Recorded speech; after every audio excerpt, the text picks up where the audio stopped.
everyone, and welcome back to my channel. Let me tell you about my Lord and Savior, the one that's great, the one that's great, the Lord and Savior. So as you seen in the previous video, we did have a surprise wedding. So I just wanted to go over some tips and some things that I learned during the process that will also help you plan your surprise wedding. Number one, make sure the engagement, the time that you guys get engaged, is closer to the actual engagement party / surprise wedding. The reason for this is because people are going to expect for you to have some kind of bridal shower, and for us, we post this engagement party as like our wedding shower. So you don't want to get engaged and then have this surprise wedding like 2 years later, because people are going to be asking like, okay, when is the bridal shower, when is the bachelor party, bachelorette party. So to kind of keep them calm down, just let them know that you have an engagement party coming up and you would rather celebrate it just all together. And for us, it worked out because my husband is actually not from here, so he doesn't have any family here. So I just kind of told them like, since he doesn't have any family, then we're just gonna combine our bachelor party. So that's kind of like how it was posed. Number two, tell no one right away. Do not tell anyone. Do not trust anyone.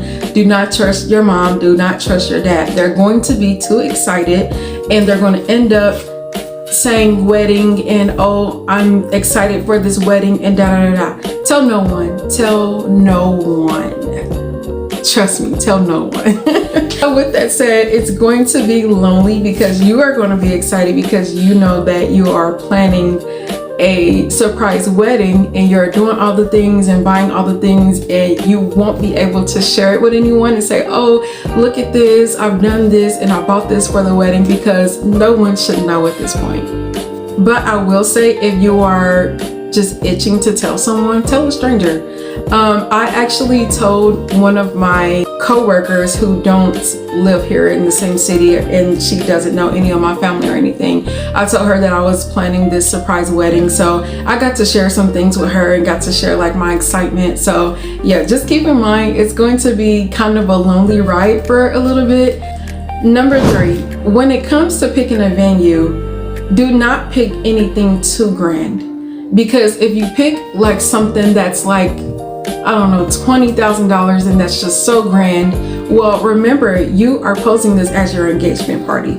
So if you pick something too grand, people are going to be like, okay, why did they spend all of this money on an engagement party / bachelor party or whatever you pose it as? Now, I will say this, it also depends on how you want to reveal that it's going to be your wedding. So I did see a TikTok where there was this couple who was planning a surprise wedding and they had a sign, like a welcome sign right at the door saying, surprise, this is their wedding. Now, if that's the case, then yeah, go as grand as you want, because they're going to know right away that this is your surprise wedding, or that this is your wedding. But if you plan on saving the surprise for like later, I would say don't get anything too grand. Unless maybe they know that you just like to spend money and you just do things grand anyway. Number four, prepare to have some dropouts. There are going to be people who are not going to make it because they think that they are going to make it to your wedding instead. And that's kind of where the disappointment comes in at, and you can't blame them because they think that they're just coming to your engagement party. So there's going to be people who don't really prioritize coming to your engagement party because they think that they're going to go to your wedding. Me and my husband went to my friend's housewarming, and she was just saying how, oh, I wish that I was going to be able to make it to you guys' engagement party and so on and so forth. And I'm like, yeah, no, I wish that you can come. And she was like, that's okay, I'll just come to the wedding, I'll see you at the wedding. I was like, ooh, yeah. It was so hard for me at that moment to not be like, well, since you're not coming, then I might as well just let you know that this is my wedding. But me, I love to keep secrets all the way into the end. So I had to just, even though I knew she couldn't come and I knew some people couldn't come, like I just could not spill the beans. Like If you ever have a secret, tell me, because I love a good secret. Number 5, make sure you have a backup story. So though you are telling people like, okay, this is my engagement party, you are going to again have people who are going to drop out and not prioritize coming to the party because they think that they're going to come to your wedding. So in order for me to like kind of get some people to come that were kind of like, I don't know, I have this to do, blah, blah, blah, I just let them know like, hey, this was kind of important. We don't know if we are going to have a wedding here or if we're going to have a destination wedding. So what I told one of my friends, and I'm so sorry, girl, that we may be doing a wedding in Ghana, which is not a complete lie because we may do something there. We're not sure though.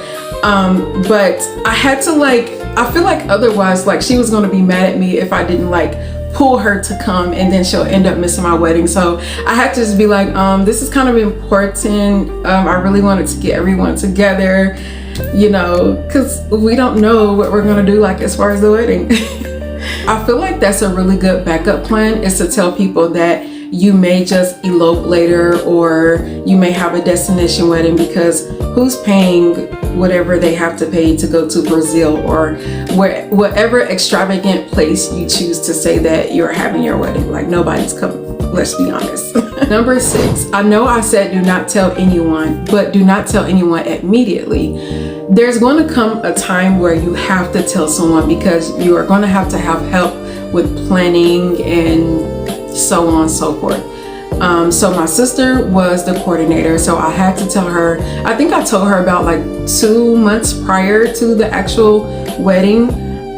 So I had to have a host who was there to just kind of like move things along in like what order that I had them. I also had to have a photographer, or the person that was going to be taking videos for the event. So of course they had to know, because I didn't want so it was my dear friend Shira. I didn't want her to also be surprised when it was time for the surprise to be revealed that this was our wedding, because she has to stay focused on the reactions of the surprise. So I had to tell her, and then of course the person that was actually revealing that it was going to be our wedding, which was my dad, had to know. But I didn't tell him until like a week before. Now, if you want, you can tell people a little bit sooner, but as I was saying, people will be excited and you don't want them to start talking to other people and it slip out that this is your wedding. So I had to kind of wait to the end to reveal that, okay, this is actually my wedding. And then last but not least, I had to tell my brother, which was the person who was marrying us, because obviously he has to marry us and know. So number 7, if you are pressed for time because you didn't book the venue for very long, let's say you only booked 4 or 5 hours, remember that you're going to be having this engagement party, and you can make it as long or as short as you want to make it. But for us, we did have food, we did play games, and we had a little in-between time where people were eating and talking, dancing, so on and so forth. So in order to get your group picture in with the family, you can do a photo dash. So what we did was, we had my husband and I sit in chairs, and then we just had people line up in pairs or groups, and then they came behind us one by one, and that's how we got everybody's group picture. Because keep in mind, again, and this is if you decide to do it this way, so after the engagement party, it was announced that it was our wedding, and then after the wedding, because everyone has already eaten, they talked, they danced, everything is over right after the ceremony. If you want, you can stay and do your group or family pictures, but that's why we decided to do it first, so that once the ceremony was over, everyone could just go home and no one has to stay for group pictures again. Number 8, not everyone is going to be happy that this is your wedding. What I mean by that, some people like to know beforehand that they're coming to a wedding. They want to be able to dress a certain way and look a certain way for a wedding. In my engagement party flyer, that's why I said this is a formal event.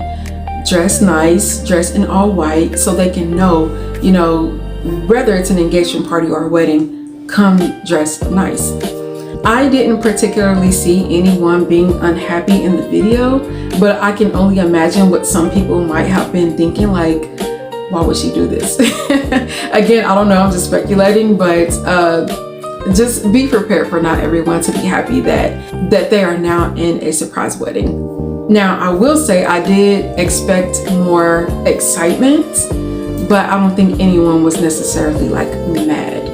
Number 9, I would just say be kind to yourself, give yourself some grace. Not everything is going to go exactly as planned. Again, for me, like I said, I expected a lot more clapping and jumping around and excitement once it was revealed that it was my wedding, but it was a little drop. That's okay. And then finally, number 10, for those who were not able to make it, I would just say send out a mass text. I just sent out a text letting everyone know that this engagement party actually was a surprise wedding, and that we just wanted to keep it under wraps just so everyone can enjoy the surprise together, and that they were missed, and that we are officially married now. So that is all of my tips for today. I hope you guys enjoyed. I hope to see you in your surprise wedding, and let me know how it goes. If you have anything else that you want to add to my list or that you think I should have added, please comment below. Don't forget to subscribe, and see you next time. Let me tell you about my Lord and Savior, the one that's great, the one that's great, the Lord and Savior.